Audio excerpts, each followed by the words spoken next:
All right. Good afternoon, everyone. It's great to have you with us today.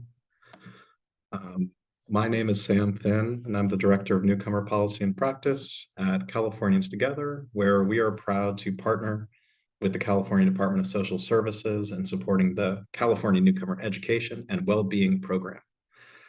Today, we're excited to get to learn together about academic design for newcomers at the district and school level.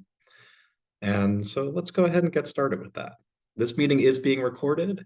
All the materials will be emailed out at the end, and you can feel free to pose questions to our presenters throughout using the Q&A feature. A little info about our program. CalNEW is a state program developed by the legislature to provide supports to socioeconomically disadvantaged newcomer youth and their families through our school system. The initiative, which is administered by the California Department of Social Services, provides grants to 21 LEAs across the state and is increasingly looking for ways to spread knowledge and best practices around newcomer education and well-being. A little bit about our agenda for today. We're in our little introduction right now. We're going to have a great presentation around what models for academic programming look like in school design, in district pathways, and different ways to go there. And then we're going to look at instructional strategies and implementation for the classroom itself. And if we have additional time, we'll have a panel discussion at the end. Each of our two presentations by dynamic duos will end with about 5 minutes for questions. Just framing our work today. This isn't just about instruction. This isn't just about academic program design. This really is about operationalizing our nation's great laws for civil and educational rights. So a lot of our educational access laws for English learners, for newcomers in particular, are based on the Civil Rights Act of 1964, which prevent discrimination around national origin for any programs receiving federal funds. See all public schools. A few court cases operationalize that. Lau v. Nichols, brought by Chinese American community students in San Francisco, affirmed that schools needed to take affirmative action. You can't just have kids warehoused in a classroom who don't speak the language. That's not equal access, that's discrimination. In Texas, we had Mexican American families advocate for improved quality of education, establishing a three-pronged test for appropriate action under the Equal Education Opportunity Act. Programming needs to be based on sound theory, implemented effectively, and prove effective at overcoming language barriers. And Plyler v. Doe affirms that states cannot constitutionally deny students a free public education on account of immigration status, nor can they collect any documents that would discourage that sort of enrollment. So when we think about designing good programs for our students today, we are really ensuring that we are upholding our nation's laws and providing that access that are our children's civil rights. So as we go through, again, want to remind that you can ask Q&A using the Q&A feature in the Zoom toolbar at the bottom.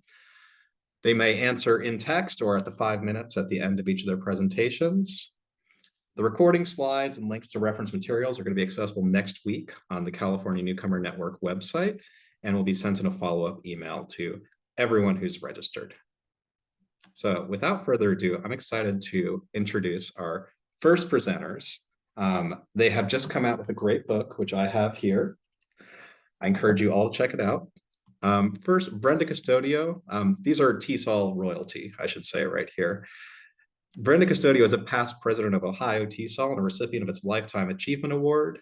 She has experience in the Columbus City Public Schools, where she served as a teacher, coach, and administrator of a newcomer secondary academy. She is a senior lecturer in the College of Education at Ohio State University and consults with multiple school districts around the state. Judith O'Loughlin is a past chair of the TESOL Professional Standards Council and a past president of New Jersey TESOL. In New Jersey, Judith worked as a consultant with the Department of Education, where she helped develop standards and assessments for English learners and provided PD on children's instruction for ELs in mainstream classrooms. As a consultant, she focuses on standards-based curriculum instructional strategies and differentiated instruction for newcomers. Thank you, Brenda and Judith, so much for joining us and sharing your learning with us. No problem. We want to thank you, Sam, for inviting us. We want to share what we have learned through both our personal experience and through the studies that we've done on working with English learners. We've got three main groups that we have done writing about and presenting about. One, of course, is newcomers. One is students with interrupted schooling, and the third is students who have experienced trauma. And we know that unfortunately some of our kids fit in all three of those categories, but of course not all of them do. So first, I want to think about some early studies that were done about newcomer programs.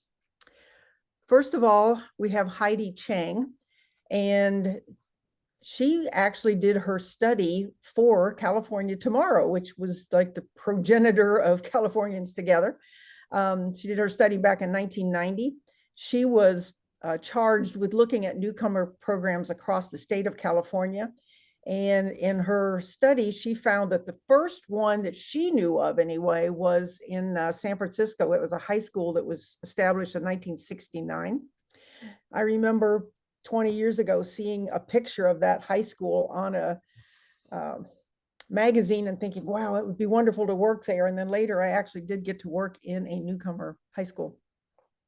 She stated that the language learning alone is not enough for newcomer children's success. So just putting a student in a bilingual class or an ESL class is not going to be enough for a newcomer. They have unique needs that are in addition to just learning the language.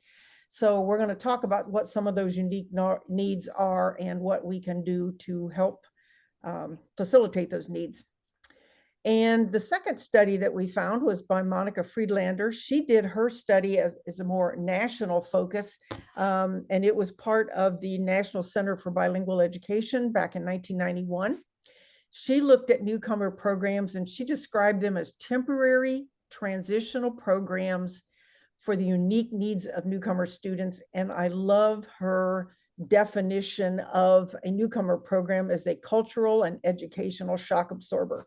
I thought that is such an appropriate term because it is a place where our newcomers can come in, adapt, adjust, feel comfortable, feel welcome, like a little nest for our students as they make that transition into US schools, and then they're able to, grow their wings and fly. She said that one of the major benefits of a newcomer program is they can offer what she called a one-stop shop. So thinking about all the needs that a newcomer has, you can put them in one location. And instead of sending the students out for social services and out for health services, they're all right there, understanding the unique needs of those students. A third study, and actually it was a two-part study, was done by the Center for Applied Linguistics. It was done by Debbie Short and Beverly Boyson, Debbie of PSYOP fame. They were both working for Cal at that time, and the first study was done in the mid-90s, and it was exactly the same time that my school district was thinking about what to do about all the newcomers that we were getting. We were getting a huge influx of Somali students at the time, many of whom had had very little, if any, education, and we were just trying to figure out what in the world we could do to help these students. So what they did, what the Center for Applied Linguistics did, was send out letters to the major school districts across the country and ask them, do you have a newcomer program? And if so, can you describe it? What kind of courses do you offer? How do you select your staff? All those kinds of questions. And they put it together into a notebook, and then they put it together into a book that was published by Delta. And then a follow-up study was in the early 2010, 2011, somewhere around there. And it was published in 2012 by Center for Applied Linguistics. And it was called Helping Newcomer Students Succeed in Secondary Schools and Beyond. And in this study, they took what they had learned from the earlier study, and they went out and visited 10 programs across the country, and what was going on with these programs, what was effective, what wasn't effective, how they were dealing with the students. And according to Short and Boyson, they found that most newcomers fit into one of three categories. One category would be students who come in with a pretty full schooling background. They are just moving from one country to another. They're pretty much on grade level. The issue would be, of course, if they haven't had much English background, but their content knowledge and their first language literacy is strong. Those are the students who develop English literacy the fastest. The second group would have partial schooling. So they might have missed a year or two, maybe the move, maybe while they're sitting in a school that didn't have a full bilingual program and their instructions in English and they're missing out some things. So those kids are going to have a more average time of adjustment. And then the students who come with interrupted formal education, we call SIFE or SLIFE, they have the limited first language literacy or no first language literacy. They have huge gaps in their content knowledge, probably 2, 3, 4 years or more. And they are going to make the slowest progress because they have so much to do to catch up to their peers. And so Short and Boyson put this information they had together into this study. And you can now download it for free on the cal.org website. If you just go onto the website and search for newcomer programs, this will come up. It's about 150 pages, so you can download the file.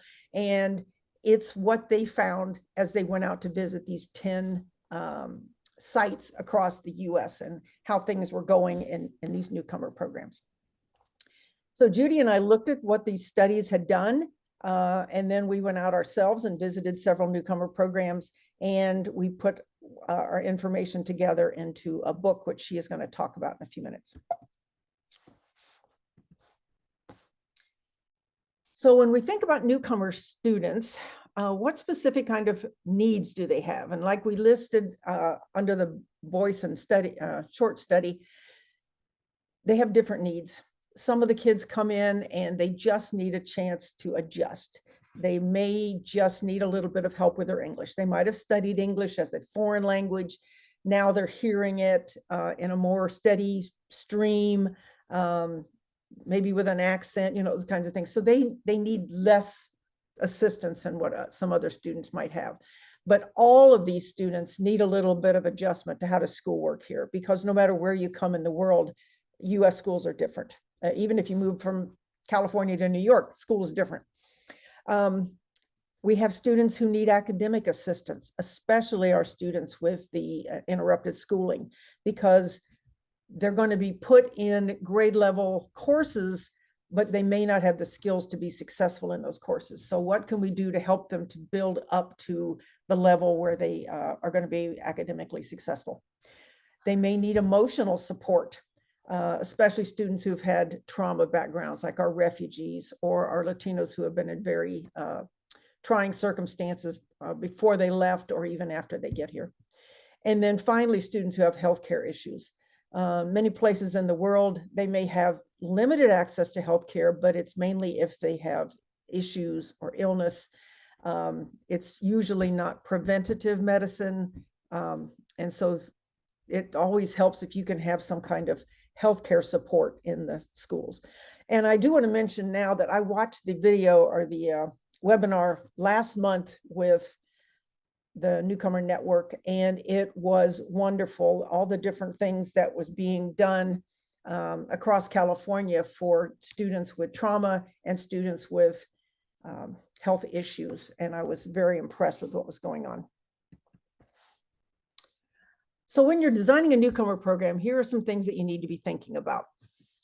What kind of time are you going to have with these students? Do you have a small group that's only going to need a single classroom? Do you have a larger group where you can section off, maybe start part of the school, or you can have a set of teachers dedicated to your newcomers for a year or two, and then they move into the rest of the mainstream for the majority of the day? Is it going to be a whole site like the Internationals Network, where we've got a high school that's just for international students? How long is the program going to be? Some schools, 2 to 3 weeks in the summer is enough to help students get up to par, or at least get sort of oriented to US schools. Other times it's a semester. Most places it's a year or up to 2 years. How many grades are going to be served?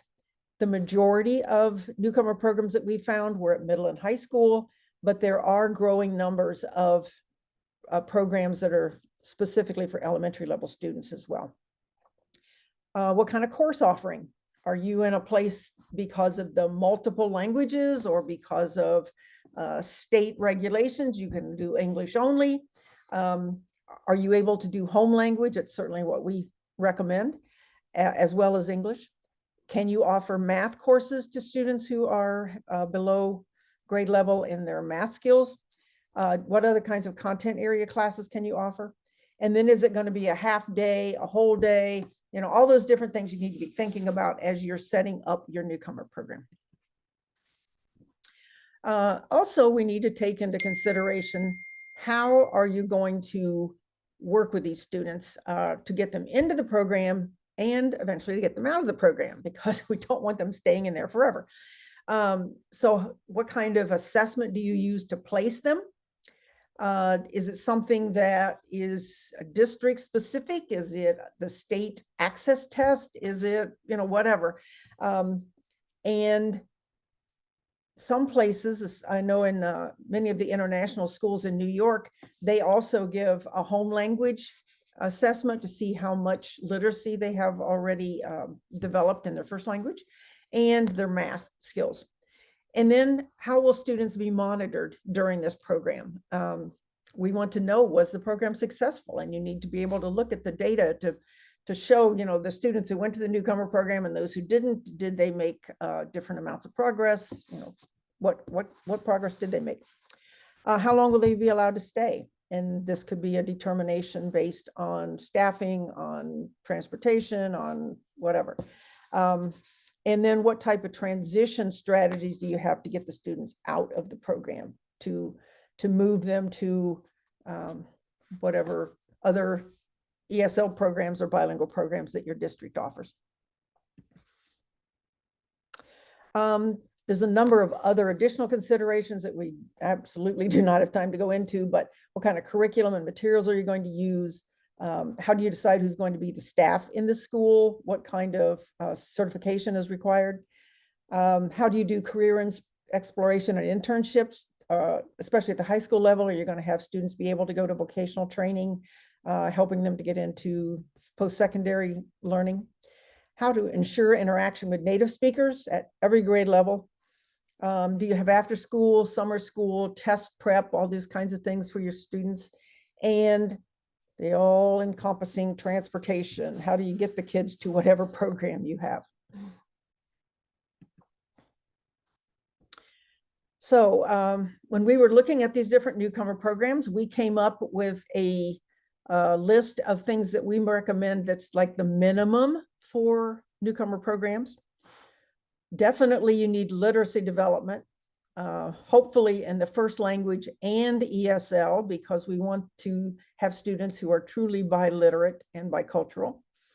Numeracy development for students who are below grade level in math support. One of the issues I've seen as I go out and visit schools is many times at the high school level, the only thing available for these students is an algebra class. And so many of the students are just not ready for it. And it becomes a real barrier for the students. Content courses, especially for students who have interrupted schooling. How do you get teachers trained to work with SIFE? Judy and I both do teacher training now, and we do not see at the university levels, unfortunately, sometimes just working with English learners, but definitely very little training and working with students with interrupted education. Counselors who understand new arrivals and also understand some of the unique needs of SIFE, and support for post-secondary options. So this graphic is something that we created to show what kinds of things you need to think about as you are planning to create a newcomer program. So you want to start with the students. Who are they? How many do you have? Where are they coming from? Are they all Spanish speakers? Are they all Pashto speakers? You know, or is it a mix of different languages? Do they have first language literacy or not? Those kinds of things. So you need to think about all the different issues of the students that are in your school, because you want to meet the needs of the students, and you can't do that if you don't know what those needs are. Then the other thing you need to think about is the district that you work in. What is the district philosophy? We have a district that's near me that doesn't believe in taking students away from their home school. So whatever services they provide are right there in their home school. The district that I worked in had a number of lottery schools and magnet schools. So we had buses crossing each other all the time over in the school, in the city. So we were fine with having students move to a separate site for a year or two for a newcomer program, but that would not have worked in these other districts. So, you need to think about that. How much funding do you have? What are your staffing options? What facilities do you have available? All these kinds of things. And of course, now we have federal and state policies we need to be thinking about as well. And you put all of these ideas together into this mix, and you come up with what kind of a program is going to work for your students. Is it going to be bilingual or ESL or both? Where is it going to be? How long is it going to be? Who's going to be the staffing? All those kinds of things. So now I'm going to turn it over to Judith, and she is going to be looking at the different kinds of models that we have seen across the country working with newcomers. Okay.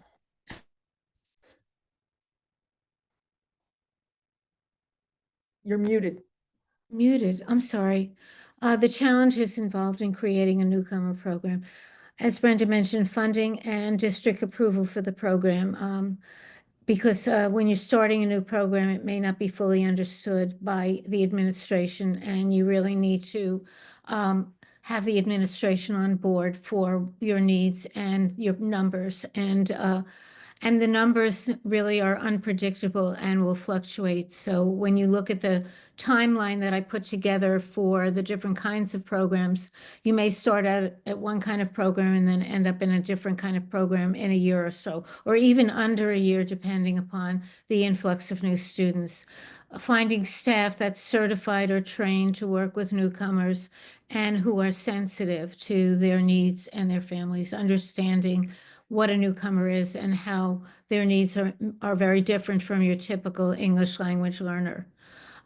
State and district curriculum to meet the needs of the new arrivals, if it is available, and or creating your own district curriculum, dealing with the accountability requirements that your state requires from the federal government, as well as your state and your local district requirements, including graduation rates and four-year cohort requirements, especially for students with interrupted formal education. And knowing something about all of these are the challenges for how you would create a program. So I'm going to go on next to the timeline of the different kinds of programs. This is a continuum for newcomer programming. I wanted to indicate that although Brenda worked in a very large setting, I worked in a very small setting. We had low numbers of newcomers. We had low numbers per grade level. And we had different language groups in the school that I worked in. And so it became a very creative endeavor to create a newcomer program. So I'll talk about all of these. I worked in a K-8 elementary and middle school model. So 6, 7, and 8 was a middle school model, which was very much as if it had been a separate middle school. It was in a smaller community, and they were on a send-receive relationship with a regional high school. So our students went to a regional high school when they were finished in our school. So the first kind, well, I'm going to look at the names first. Push in and pull out, small group ESL, separate classes for newcomers, bilingual newcomer program, and a wonderful idea and wonderful program that requires very careful planning is a dual language newcomer program, and I'll talk about that last. So in a push in and pull out, well, push in would mean that the teacher would go into the program, and especially in a low incidence in a school at a grade level, when there are small levels, small numbers of different grade levels and or different language groups.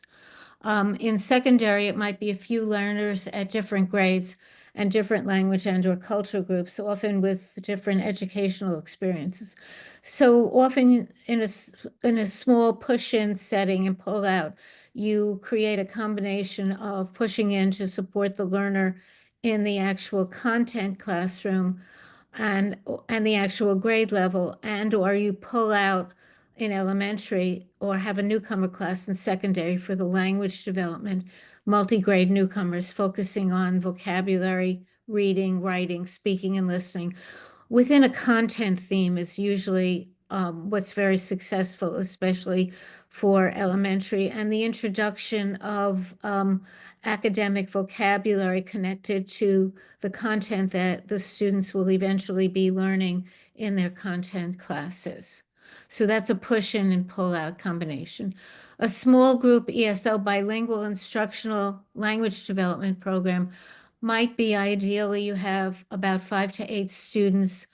It would be self-contained with entry and exit criteria for a partial or a full school day. It's very important to know when you start that although you have this entry and you've started working with your students, there are things in place for students to exit into the traditional ESL program, which has different levels, such as intermediate or high intermediate, low advanced, etc. So you want to make sure that they aren't there forever.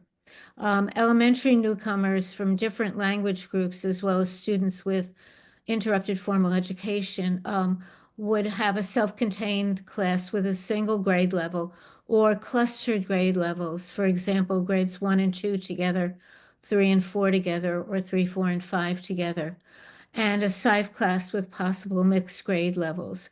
So that when you have low numbers, you want to be able to serve the students, but you may need to use a couple of different grade levels together. And I put in a wording here about possible looping. Looping would mean that if your program is going to exist beyond a year, that you want to be the person that loops with your newcomers into the next year. And so they're comfortable learning from you and then expanding into being more in the traditional classroom at their grade level to learn, so that they have both the benefit of being together as a group and then going into their individual classes. Secondary classes are specifically designed for newcomers. They may be the same language group or different language groups. When they're the same language group, you often want to make sure that you can put in a component of bilingual for the language group so that you are supporting not only the oral development of their native language, but also the introduction of written and read information in their native language. You can have multiple and different ages, as well as students with interrupted formal education. There are many co-teaching options that you can use as well here. ESL and an elementary reading specialist working together with the learners, or another, or math specialist, depends, or both, depending upon how you can figure your program so that they work together and build the language and also some content knowledge. In secondary, ESL and English language arts and or ESL and a content specialist to instruct the students and help them build not only their language development, but also introduction of vocabulary, learning to read, and reading to learn. Okay, this is something directly out of our book. The most frequently offered newcomer programs are those designed for secondary students. Many of these students have an interrupted or an incomplete education. The U.S. Department of Education and the U.S. Department of Justice, interpreting the mandates of civil rights laws and requirements, have made it very clear, and regardless of these educational gaps, students should be placed in age-appropriate grade placement and specifically designed curricula, and it should be provided to bridge the gaps resulting from interrupted or incomplete education. In other words, you're looking at the idea that you have a 16-year-old that comes into your school and you look and think that maybe he needs to go back to ninth grade or even eighth grade. And it's an inappropriate placement because they should be placed in age and emotionally developmentally appropriate grade level. Okay. So for secondary students, based on the number of newcomers and the variety of languages, you can be a tutor or a push-in assistance for very low numbers. I know that when I taught in New Jersey, the trigger number for the requirement for an ESL teacher was 10. And it sounds like a really, really low number, but there were years that before actually I started working in my school where they had 7, 8, or 9 students, and they were given to different people within the district who were then providing assistance. It could be a foreign language teacher. It could be a teacher, a kindergarten teacher even, who had some extra time in her schedule where she could work with the students in a small group. So hopefully it doesn't exist very much because the need for understanding the learner and the need for working with the learner to build language development. It can be one class or a slightly larger group. Can be a series of classes in sheltered content for larger numbers. With larger programs, populations, the program may be a wing of the school or even a whole school, such as those which are part of the Internationals Network that's based in New York City. And similar to what Brenda taught in, this one such school in this network is located in Oakland, California. Okay. So here's the bilingual. There are 2 bilingual components here. One is a bilingual newcomer program option. It requires a group of newcomers from the same language group, same first language. Both in elementary and secondary, they can be a separate class that meets for a half day or a full day, depending upon their needs and whether or not they're able to function within their grade level class in any way without support or with a push-in support. However, you want to provide instruction in native language as well as in English so that you're never belittling in a sense or demeaning the native language. The native language is very important to keep it developed and improving and recognizing the importance of the culture and the native language to their own lives outside of the school. Depending upon the ages and grades, you may start out as a mixed group level, moving into a regular beginners class and then into grade level placement as the students progress. So that's kind of a progression you're looking at, starting with keeping them together and then moving them into regular classes as needed. They can be taught in both L1 and L2. Their first language is the same, and for language learning and the introduction of content, learning to read and reading to learn, and as Brenda mentioned, for math and science and social studies, the importance of math before algebra. The emphasis is on vocabulary connected to their grade level curriculum. So bilingual teachers are certified in both first language of their students. The content teachers should be content certified, and in some states they're required to also be ESL certified. So bilingual aids are suggested at all levels. Exit criteria are established, especially for secondary bilingual students who really need to work towards graduation. Okay. This is a really unique program, and I think it's a wonderful option. I saw a number of these when I taught in New Jersey, and they were mostly in elementary. Dual language programs put together equal numbers of bilingual newcomers with native English speakers by grade level. So it's often referred to as a DLI, a dual language instruction program or dual language immersion program. Successful programs have mostly existed in an elementary setting. Sorry about that. Although I think I need a little ESL today. Although there are some successful programs in both middle and high schools. So the focus is on biliteracy and bilingualism in both language. The language used to teach content is determined by the program, and each program makes a determination that's different. Some programs teach content by academic area in one language or the other. Some programs teach all content in one language by part of the school day, morning or afternoon, and then switch. It all depends on how the program is developed and also the input from not only the bilingual children, but also from the native English speakers and their families, because they have decided that they will put their child in this classroom for the full school year. Support personnel are an important component of dual language programs, and aides are really important to help dual language teachers work with this combination of two groups.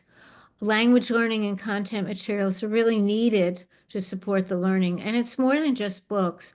It's a lot of things that are out there now that you can use, from audio to video to technology, bringing in guest speakers, in school and out of school field trips, virtual field trips, all kinds of ways that you're supporting both languages. So they are signed up for the full year together because you don't want to lose one component, either the native English speakers or the bilingual children. In 2022, California had almost 750 DLI programs. This is from EdSource. There were more than 3,600 DLI programs across the nation, mostly in California, Texas, New York, Utah, and North Carolina, account for more than half of all the programs. So you can look this up on k12dive.org from 2022. Okay. So here's our little book on serving the academic and social and emotional needs of multicultural newcomers. It consists of 5 chapters. We based it around the thought that there were 5 best practices for serving newcomers. And what would those look like if we blew them up and explained them to you? So collaborating with school district personnel to create the program, as we started out with, providing intense literacy, numeracy, and content area support, developing classroom supports, providing support that address physical, social, emotional, and educational challenges of newcomers. And in today's world, you can't eliminate the idea of emotional as well as the educational challenges. So it's a really big component of what we've been writing about, looking at what students need to be emotionally secure in learning in their new environments, and then working with families and communities to support students outside of the school environment. There are, at the end of each chapter, there is a for further study, which we always think this is a really important thing, to create an element where your school can put together a study group to really study the particular aspects of a particular chapter and learn together, whether it's ESL teachers, content teachers, elementary teachers, so that the idea is that every teacher is an ESL teacher in your school and they all need to learn together. So thank you very much. Thank you so much, Judith. Thank you so much, Brenda. And let's just go back one slide for a moment. Sorry. And, oh, no worries. We have a few questions in the chat, and one of the first, there's a couple that really talk about SLIFE, resources for supporting SLIFE, professional learning for SLIFE. One thing I'm just going to put in the chat right now is a link to free curricular resources, a pilot unit for SLIFE instruction that was created by a collaboration between Oakland Unified School District, the SLIFE Equity Project, and the CalNEW program. If you want to see a little bit more about how these tools can be implemented, you can look at our first webinar of the year, which is on the California Newcomer Network website. I wonder, Judith and Brenda, if you could tell us about some more SLIFE resources you would recommend or professional development for SLIFE. Somebody just said that page isn't allowed, so I wonder if the link isn't working right that you just Interesting. shared. It's working for me. Well, I'll keep playing with that. Yeah. And I'll let you guys answer. Well, there's not as much out there as I wish there were Yeah. for working with students with interrupted education.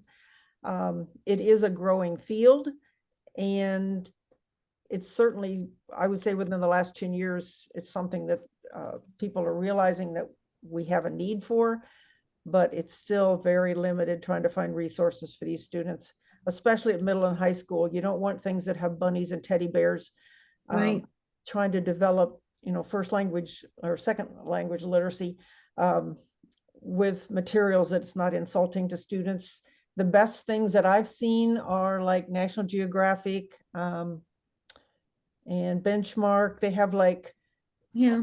biographies, science texts that have lots of visuals with not a lot of words. Yeah, I want to also the benchmark materials. There are many materials from benchmark, and it's not that we are selling this to you, but looking at benchmark as an example, there are many materials, for example, about earthquakes or changes in the earth. There's a whole bunch of science materials and social studies materials. And Brenda's right, they don't have bunnies and little people. And they have few words, and mostly things are centered around pictures. And they do a whole introduction, which I think is really good, to a small group instruction of, moving students from working together at reading to working independently. So they move them around the classroom, and they're only one of a few publishers out there. National Geographic is another great one where they have materials that you can use. I hate to say this, but a lot of the time that I taught every year, I kind of created a new curriculum because everything Created changed. your own. That's Yeah, what we have to do a lot. I would have different kids at different grade levels, and then I would say, oh, well, that unit on habitats is not going to work this year. I'm going to have to do something else to build language and build an understanding. And that's basically, if somebody could come up with a way that we had 50 or so of these different kinds of things, it would be wonderful. But it's still part of a learning experience because we're experiencing the influx of kids from places that we didn't get them from before, and they're coming with a lot of situations that have been very stressful for them. So, And someone asked about working with adults. Both of us have done some adult work. I don't know of newcomer programs for adults, but I'm sure they are out there. It's just not something that's my experience has been mainly K-12. But the second part of that question was community schools that provide wraparound services, and that is an amazing development that's across the country. We did some Saddleback, yes, wonderful Saddleback. Forgot about this. There's a website that specifically addresses what in my state of Ohio, community schools is another word for charter schools, and that's not what I'm talking about. A community school would actually be making the school a part of the community, and you would have health services there available like after school. You would have programming for soccer games and basketball or whatever, so the students would have a place to go after school. You'd have classes for the adults after school. You would have counseling for students and for adults and whatever trauma they're dealing with. So all those kinds of things would be offered right there in the building. That's the idea of a community school, and that is something that is really growing in popularity across the country. So.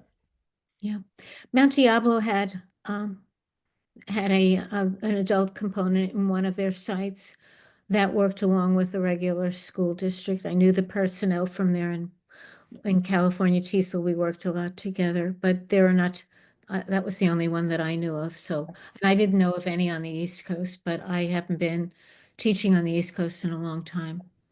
So if someone has some, they could put that in the chat, and maybe people could get some ideas. Yeah, and I think that's a great point. We're already having a lot of people share in the chat. Keep sharing in the chat with any instructional resources that you find useful in this area. And for now, thank you so much, Judith and Brenda, for sharing with us. And we'll see if we have a little more time at the end for a panel discussion. And For now, we're going to move on to a little bit more of the nitty-gritty of what instructional strategies and implementation look like. And here we have two of our real leaders from Texas who are independent consultants who do wonderful work. I'll tell you a little bit about them before they begin. Valentina Gonzalez is a longtime educator specializing in multilingualism who has served in the classroom as a teacher and at the district level as an ESL facilitator and professional development specialist. She currently delivers keynotes in professional development across the nation, is an author of many publications, including a new one called Welcome to Teaching Multilingual Learners with Doug Fisher and Nancy Frey. Valentina's personal experience as an immigrant and language learner fueled her passion for serving multilingual learners, families, and educators. Carlene Thomas is a leader in the National Newcomer Network and a regular organizer of national conferences, such as with the National Association for Bilingual Education, which she's at right now. Previously, she worked as the state ESL program coordinator for the Texas Education Association, where, amongst many other things, she led a statewide community of practice focused on newcomer education. Former classroom teacher and district ESL coordinator, she provides support to school districts, regional centers, states, and educational organizations focused on enhancing outcomes for multilingual learners. Valentina and Carlene, thank you so much for joining us. I will hand it over to you. Thank you so much, Sam. We are so excited. Carly, I always say Carly. We love presenting and sharing together. This isn't the first time, so we're super excited to share with you all. And Judith and Brenda did a great job of setting us up and positioning us to talk about strategies and what we can do in the classroom to support our newcomer students and students from all across the globe. So I want to ask you all just to look at this word that you see on the screen and think about what comes to your mind when you see this word. And I also want you to think about what comes to your mind when you hear this word as I read it to you. Rat. Rat. Now, some people, when they hear this word, if they speak Spanish or know and understand Spanish, they may think about rato, which means in a while. In Croatian and Serbian, rat means war. Other people who may understand French may hear rat and think of raton, which means raccoon. Someone who understands German may think of advice because it sounds similar as well. Someone who speaks Gujarati may think of the nighttime. In Icelandic, this word is very similar to the idea of navigation or finding one's way. So we may not know when we present a word to a student, we may not know the brain activation that's occurring.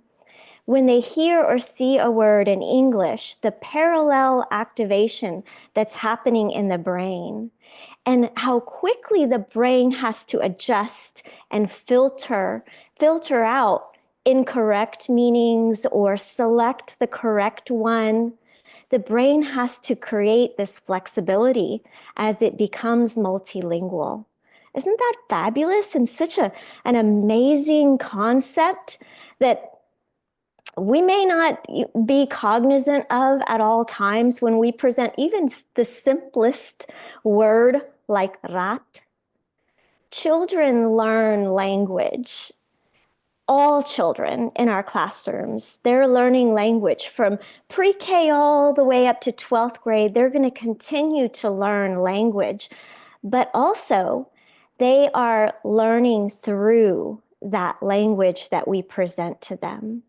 And this is really important concept for us to be intentional about as we share instruction, as we share time with our multilingual learners in the classroom.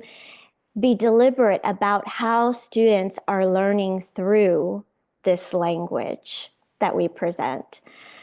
Let's play a little game now.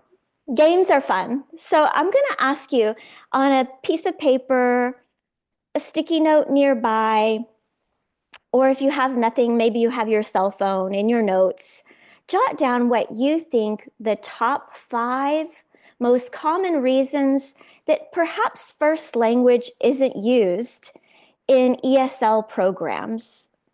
Even in mainstream classrooms, when our students who speak various languages, maybe we're not utilizing their first languages, and perhaps it isn't you directly, but in general, why aren't these first languages being pulled in? What do you think the top 5 reasons are? And if you're watching this in replay, because I know a lot of people registered, if you're watching in replay, this might be a good time to hit pause and jot down your ideas. I'm going to give you a second. And just for time's sake, we're gonna look through these 5 and think about, whether or not you wrote down the 5 that are on this screen. Because I'm willing to bet that you wrote down that there are just too many languages in our ESL programs. The variety is simply overwhelming. In one class, we can have speakers of Japanese and Urdu and Somali and even more. How do we address all the languages? Do you see that too, Carly? Absolutely. And I think it can be overwhelming sometimes for teachers that have students with multiple languages or multiple dialects of the same general language, right? Not always recognize even the diversity within the same language. Yeah, that's very true. Even in a bilingual program, that dialects can have the same effect. Another common reason is just feeling like there are not enough resources. We just don't have enough books or materials to utilize students' first languages. Maybe you jotted that one down. Or how about there's just not enough time. It's not in the curriculum to use their first language. So I've got to cover everything else. I can't get to that also. Or what about the misconception, just the idea that using that first language isn't going to help them make progress in English, because ultimately the goal is to make sure that they learn English. And all of these things have this effect on teachers and that pressure on teachers that, how do we make sure that students are not only developing language, but also learning content? And is that first language going to be incorporated in instruction, and how? This brings us to thinking about the importance of first language in those programs that Brenda and Judith shared with us. How do we incorporate them when we don't have a bilingual program, perhaps? Because first language is foundational. It's how we communicate. And students benefit from validation of their linguistic assets. We can show perhaps an interest in their first language, a genuine curiosity about the languages they speak, even when we don't have resources and materials, and maybe when there's lack of time, we can still learn a few words in their first language, and even possibly gather some books and resources through collaborating with other colleagues and even family members. Modeling these cross-linguistic connections, showing students how their language is similar or different from English, shows that validation of language and the importance of communication. Just like this visual demonstrates, language is transformative. The caterpillar transforms into a butterfly, but if you look at that butterfly, the caterpillar is still there. It's still part of the butterfly. It transforms and changes, but essential parts of that caterpillar still exist. We're guiding the way towards bilingualism, even in these ESL programs. I want you to really think about how our multilingual brain is a beautiful, dynamic masterpiece that continuously changes. It's always making something new, and a process that is different for each child, a transformative process that changes for each child, and we get to be part of that process. How teachers respond to students' bilingualism, even in an ESL program, can change outcomes, students' feelings about themselves, and how they become multilingual or bilingual adults one day. Woo, it's good, Valentina. It gets me so excited to think about that additive approach, right? That additive approach to our students' home language or their primary language, and how important that is. And especially for our newcomer students, we want them to feel validated that their primary or home language is just as important as English acquisition, that it is just as vital, and their bilingualism is a benefit, and that we're adding to, not taking away from their language. And, I want to talk a little bit about, with that in mind, sometimes even with a good heart in the classroom, we can make some missteps on how to appropriately incorporate students' primary language without the overuse or misuse of translation. And unfortunately, I can tell you, as many of you might be in the same situation where you're in multiple classrooms. I've been in hundreds of classrooms each year coaching teachers, and I can tell you that largely we do have an issue with the mis and overuse of translation, and thinking that that is similar to bilingual instruction, and it's not. So whether it's in an ESL space when we're trying to incorporate students as primary languages, or in a bilingual or dual language program, and misusing concurrent translation and thinking that it's bilingual instruction, we've got to adjust to make sure that we're truly honoring students as primary languages, leveraging them in a way that's appropriate, that actually leads to bilingualism, and actually leads to adding that second language. So I want to talk a little bit about how do we supplement with students as primary languages when the instruction's in English. So I'm talking about when the instruction's in English, how do we supplement instead of replace or supplant? All my folks who do, federal funding, you know what I'm talking about, supplement, not supplant.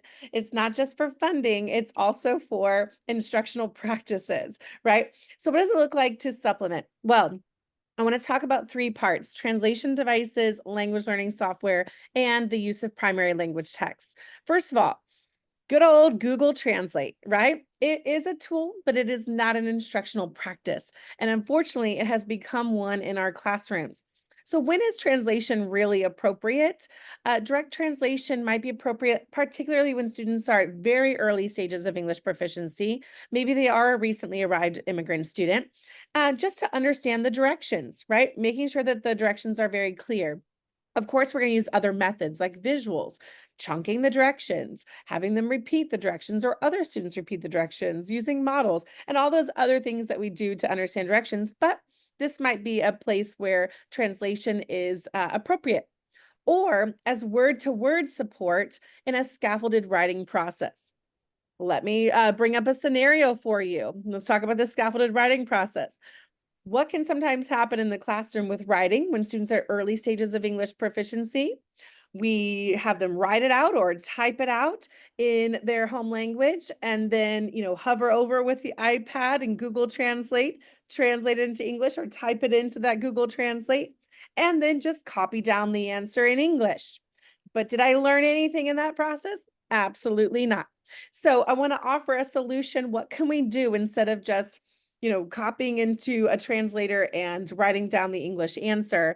What can we do instead to scaffold that process? Well, what we might do is start with just having the students draft out their ideas. So I'm going to say, draft out your ideas in any language that makes sense. This may be all in their home language. It might be some in English and some in their primary language, but just get your ideas on the page. Now, from there, I'm going to ask students now I'm going to provide for them a frame, right? So depending on the age of the students, and what's appropriate for the assignment, if it's a early elementary grade, this may be a sentence, it may be a paragraph, and with our older students, it might be a more lengthy essay where I'm providing a frame, right? Now, this is basically where I show not only kind of how to begin, but how to connect ideas and maybe continue to another sentence or other paragraphs. In fact, here's an example of a paragraph frame. And so you can jot down that bit.ly or even scan that QR there just to show a demonstration of a generic paragraph frame based on a basic writing assignment using claim, evidence, and reasoning, okay? So this is just an example. I can provide a generic frame, or I could provide a frame that is particular to what the student wrote. So maybe I'm working individually or in a small group with the student. And guess who gets to use the translation device? This gal, right? So if I don't speak their home language and I can't read and understand what they wrote, I get to be the one who hovers over with my phone or my iPad to be able to get a gist of what they said, right? Using that camera feature. And I can get a gist of what they wrote. And then I can provide a frame. Okay, so you were trying to say this. So we would start like this. Here's how we're going to connect our sentences. Here's how we're going to close it up. And I then provide for them that frame. Now, from there, I'm going to ask them to take their draft of their ideas and my frame and then rewrite. Now I'm going to say rewrite in as much English as you can, because at this point, I'm talking about when English is the target language, right?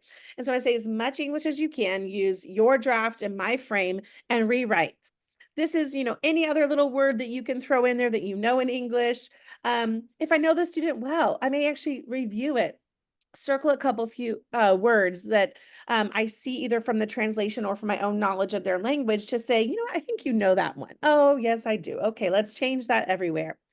Now, from there, we're going to complete the writing using a support, whether it's a translation device or a bilingual dictionary, not to translate every word that's still in the home language or the other language, but I'm going to say, pick up to 5 words. Now, 5's not magical. I'm just saying keep it short, okay? I'm going to say pick up to 5 words and just look up those words. Look up particular words that you think are important to your message or because they're repeated often in the writing. Look up those 5 words. Now change that everywhere in the writing. Now, in the end here, is it all maybe perfectly in English? Maybe not, but you know what? It is a lot closer than it was before. And I've learned structure through the framing, and I've learned targeted vocabulary, words that I actually can apply and use and add to my linguistic repertoire, rather than, again, just translating everything and copying it down where I learn no new vocabulary and I'm not understanding the structure of what I've written down. Now, lastly, of course, there's the step of also providing another opportunity for students to express themselves in another way. This step could be at the very beginning of this process or at the end or somewhere in between where they can draw or point or gesture or label something as well. But we don't want to neglect students having the opportunity to also write by honoring what they know in their primary language being only that first step and then scaffolding to the language of instruction. All right. So that's how we can incorporate a translation device or even a bilingual dictionary in a way that's appropriate, instead of overusing it. Now, language learning software. There's a lot of great language learning software out there. People always ask for resources, right? I'm here at the NABE conference of the exhibit hall full of amazing resources. And there's some great things out there. But we have to be careful of how we implement some of our English language development software. What we want to avoid is like this situation. Help, Miss Thomas, please help. Come, our school, our 3rd graders, we have newcomers and we just don't know what to do. Okay, so here I come into the classroom and everybody's in reading language arts instruction and fully engaged. And I'm like, where's those newcomers? Where are they? Ooh, there they are over in the corner with headphones and iPads and Rosetta Stone. Okay, that is not how we do language learning software. Now, that might be an extreme example, but we want to be careful to not cause isolation or limit meaningful practice with our wonderful types of language learning software. They're a supplemental tool, but they shouldn't replace our instruction. Now, I know scheduling is tough, guys. I know it's hard to utilize the language learning software and fit it into the day. I understand that, but we want to really avoid isolating students and limiting their practice, but they don't understand a word coming out of my mouth. They probably understand a lot more than you realize that they do, because they may not be able to express it yet. And engaging in your scaffolded, comprehensible input instruction is going to be a lot more engaging and impactful, and interacting with their peers. Now, even better when you can connect it to a current topic in your lessons and your themes. That's even better. That's like cream of the crop, connecting it to something current. Lastly, let's talk about primary language text and resources, how to use those. Instead of just replacing everything in the other language, let's use them as a supplement.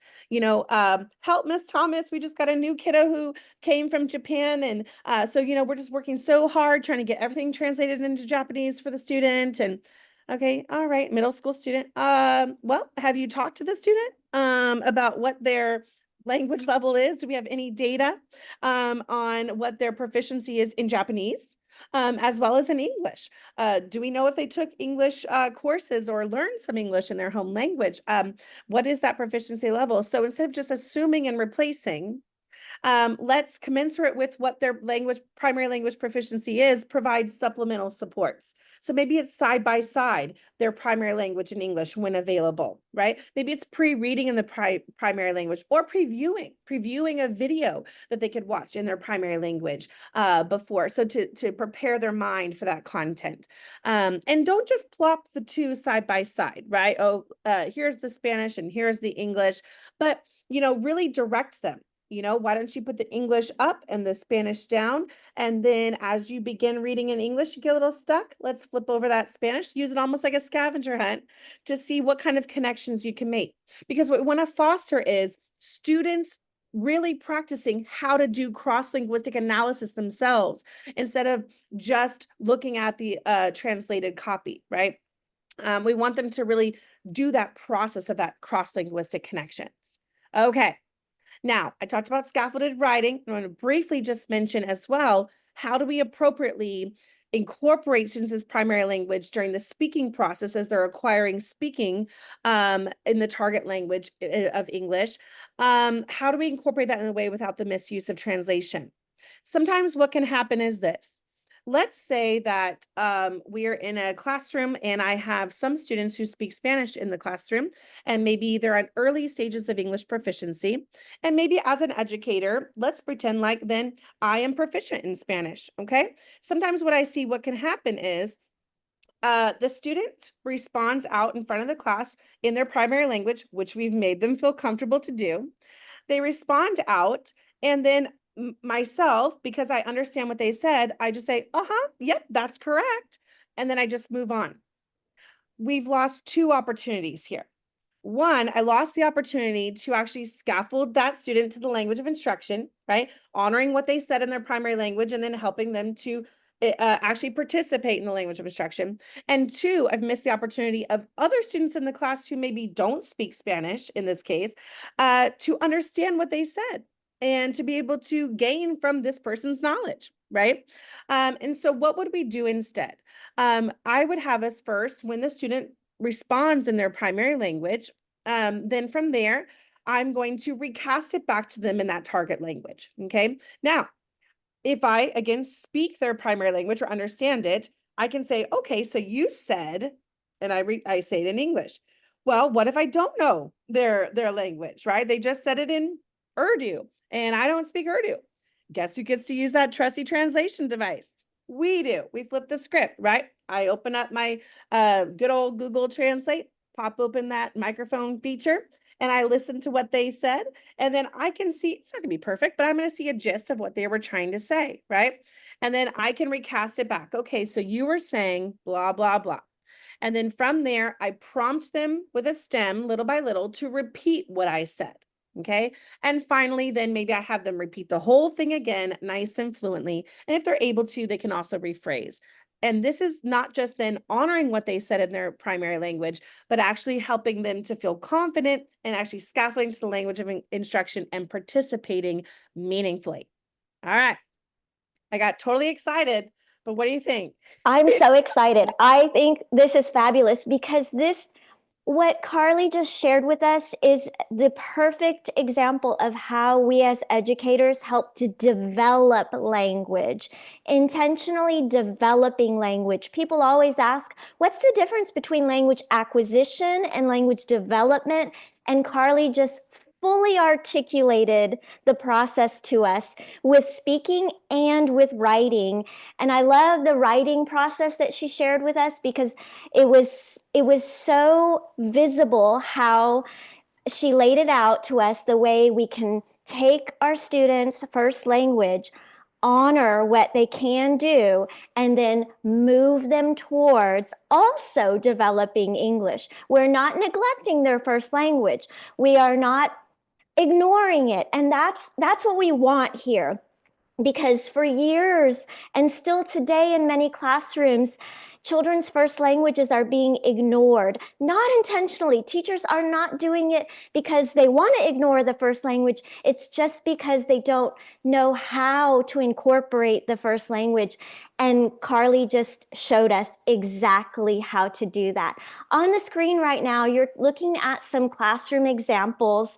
Language is everywhere. And these are just some ways that we can quantify when we say that language is valuable, when we say that all languages are valuable. We can quantify that in our lesson plans, and we can quantify it on our walls. Students need to feel it. They need to know it, because everything we do has to demonstrate those words.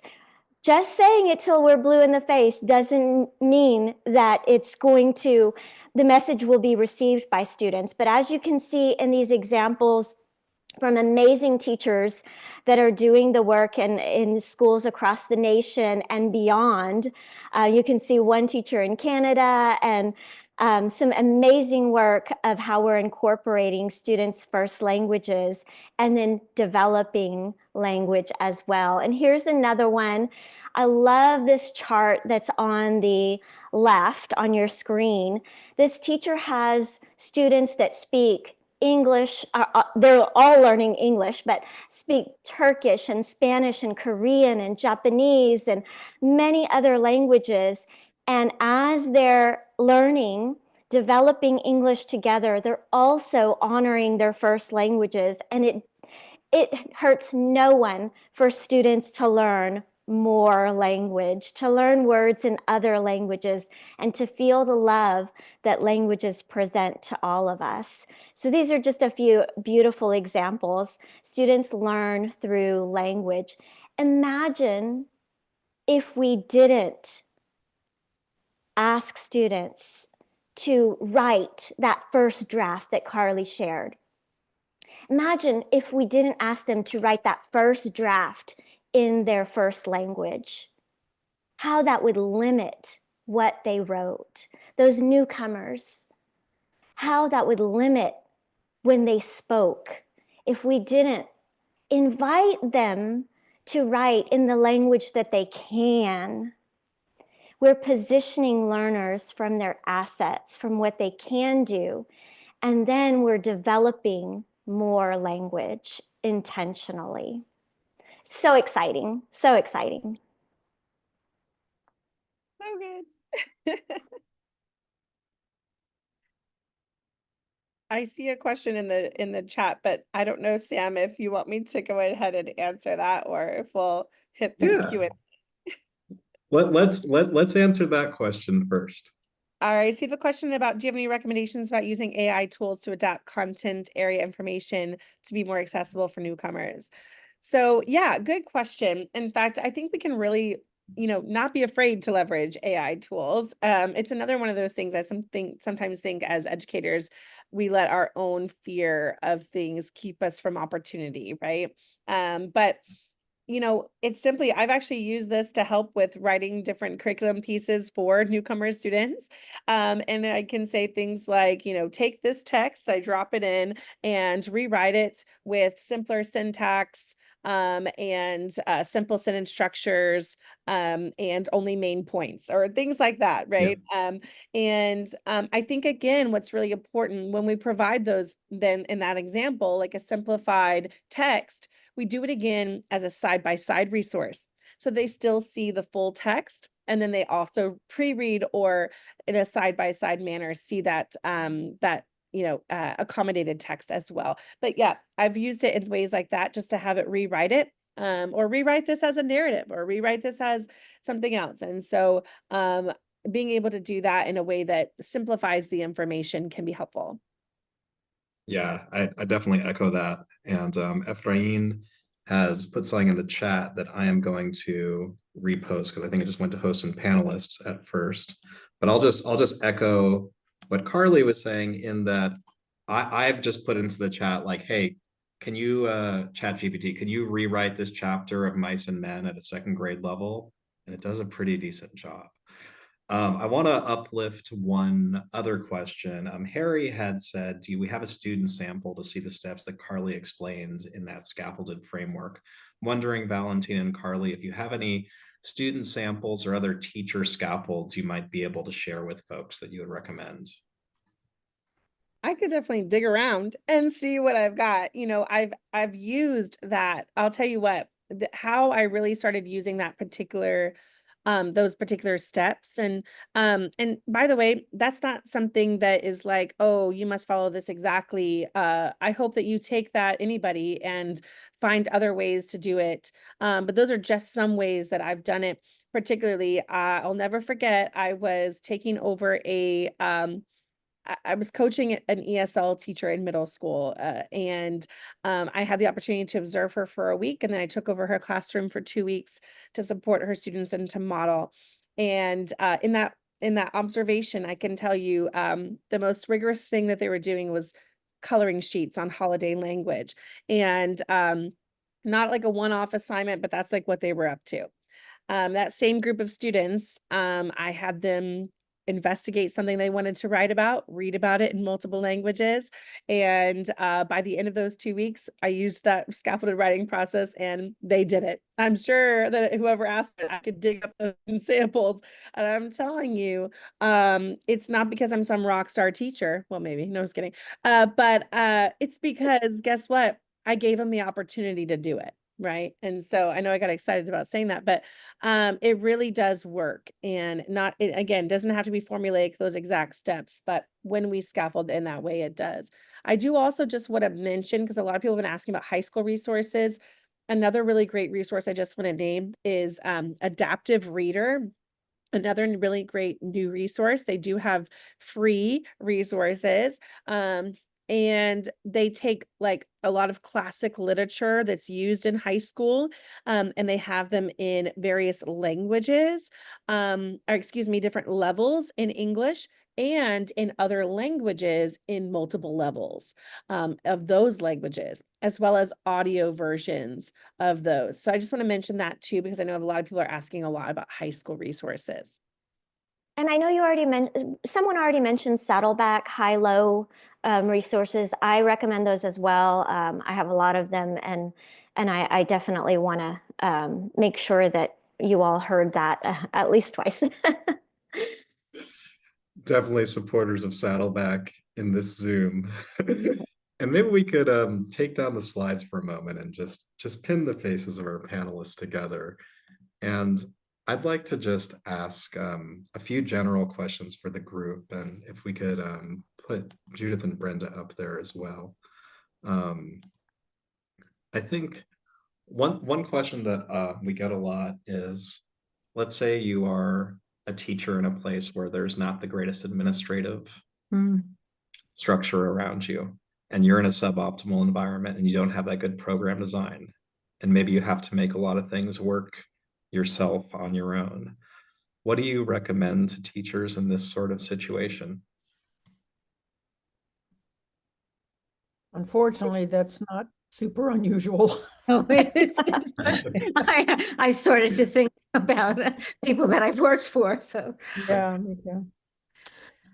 I think part of it is a lot of educating administrators that are very unfamiliar, and that was part of the situations that I worked in over the years in this small district in New Jersey. And inviting them into your classroom, showing them what students don't understand and what they do understand, and having them come back periodically, not just for observations of you, but for learning about your students, and then talking about what you're doing to gather materials for them to learn as well, and why their support and, their financial support for your program, in the budget would be really helpful, and what you're lacking. And I think one of the things that I found, and I'll be really quick, in New Jersey was that I had a lot of male administrators, please, that's something that had been in the Army and they had served overseas.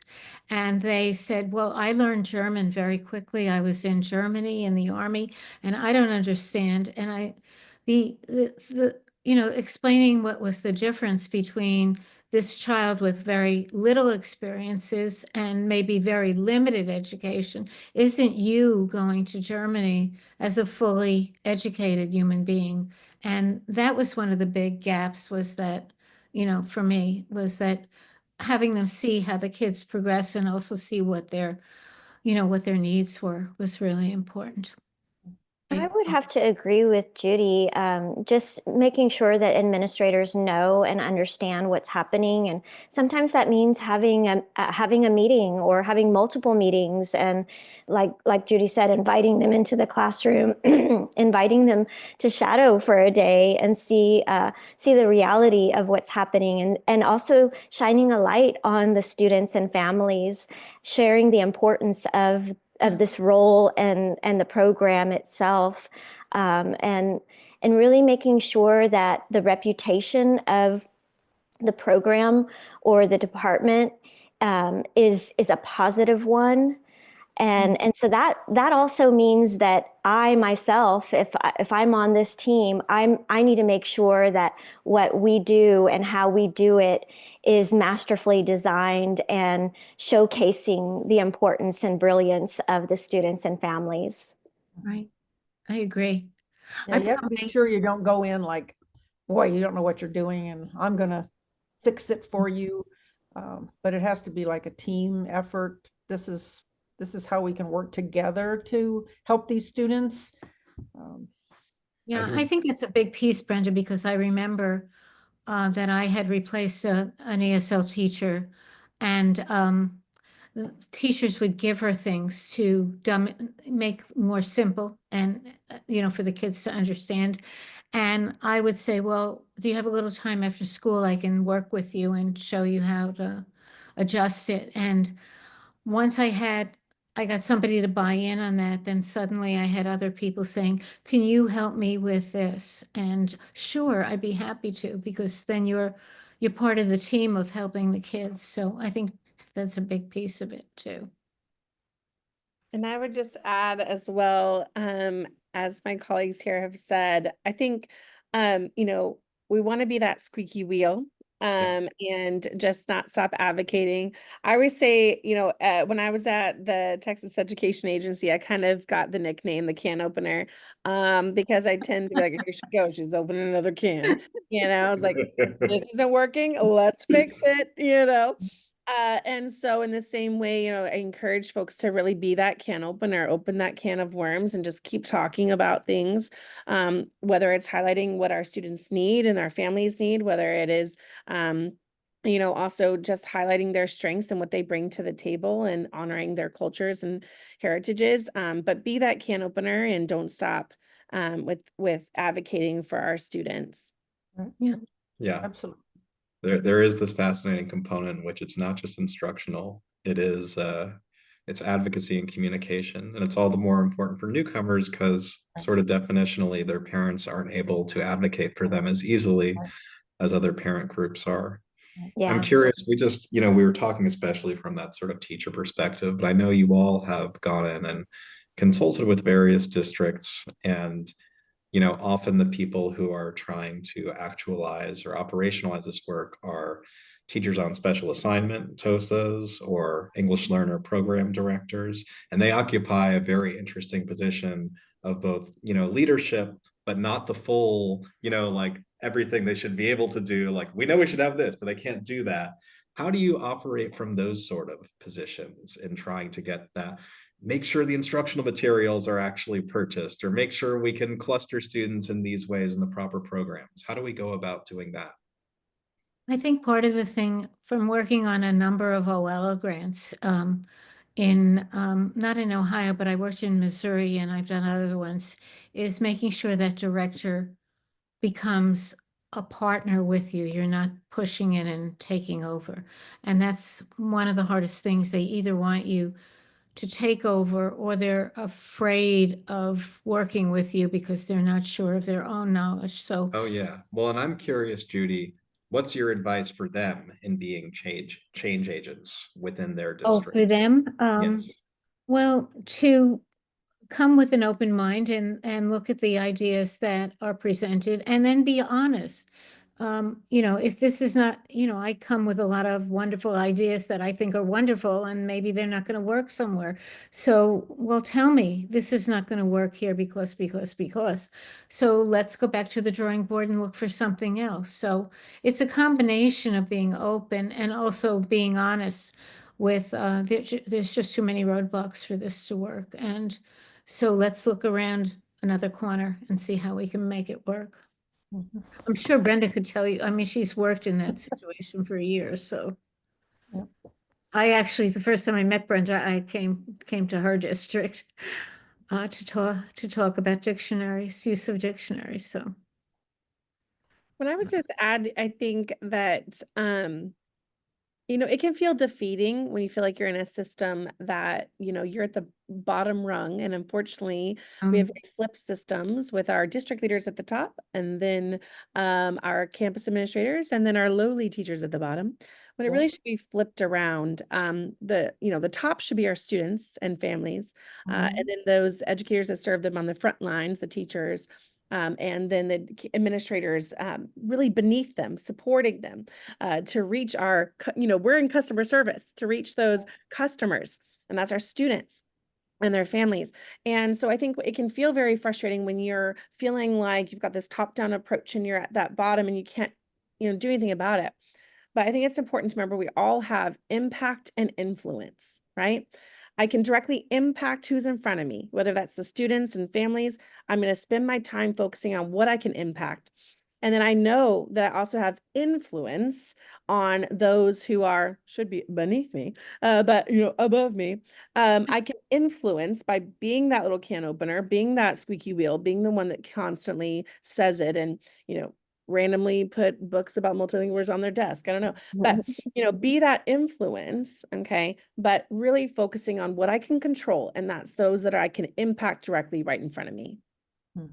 And I think that with that means just collaborating with all the stakeholders and making sure that everyone hears the message. And like Carlene says, be the can opener, beat that drum and continue to beat it, but make sure you're beating it so that everyone hears it, all the stakeholders, and not just the echo chambers.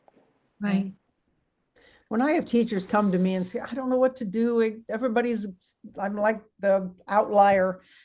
I start with finding one or two people that feel like you do, so that you have a little team that if nothing else, you can whine together. Maybe W-I-N-E, W-H-I-N-E. And just have some time together and make a plan. We're going to change this thing this year, and then we'll work on this. And you're not going to change everything all at once, but as Carlene said, be the change agent when you can. Think of what's the most important, what the kids need the most.